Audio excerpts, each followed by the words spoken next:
కాళేశ్వరంలో అవినీతి జరిగిన మాట వాస్తవమని తెలంగాణ పీసీసీ చీఫ్ మహేష్ కుమార్ గౌడ్ అన్నారు. అవినీతిని బయటకు తీసుకువస్తారని ప్రజలు కాంగ్రెస్ కి అధికారం కట్టబెట్టారని చెప్పారు. కాళేశ్వరం అవినీతిపై ఘోష్ కమిషన్ లెక్కలు బయటపెట్టిందన్నారు. కమిషన్ నివేదిక చూసి బీఆర్ఎస్ ఆందోళన చెందుతుందన్నారు.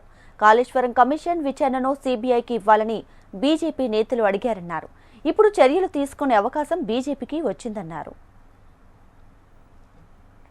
జనంలో 90% పైగా ప్రజలు నమ్మినారు కాబట్టి ఆనాడు టీఆర్ఎస్ ప్రభుత్వం గద్దెదించి కాళేశ్వరం ప్రాజెక్టులో జరిగిన అవినీతి బట్టబయలు చేస్తామని చెప్పినటువంటి కాంగ్రెస్ పార్టీని అధికారం తీసుకురావడం, రేవంత్ రెడ్డి గారు ముఖ్యమంత్రి అవ్వడం జరిగింది.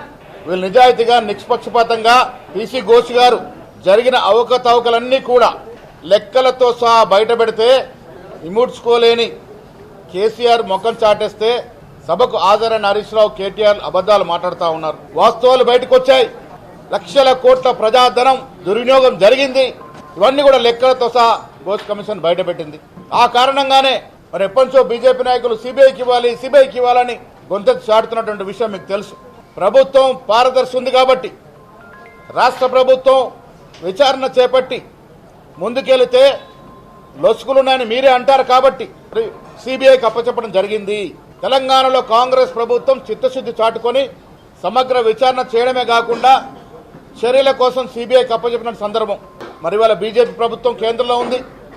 మీ నిజాయితీని, మీ నిబద్ధతను చాటుకోండి. వాస్తవాలు బయటపెట్టినటువంటి ఘనత కాంగ్రెస్ పార్టీది. ఇప్పుడు మీ బంతి మీ కోర్టులో ఉంది.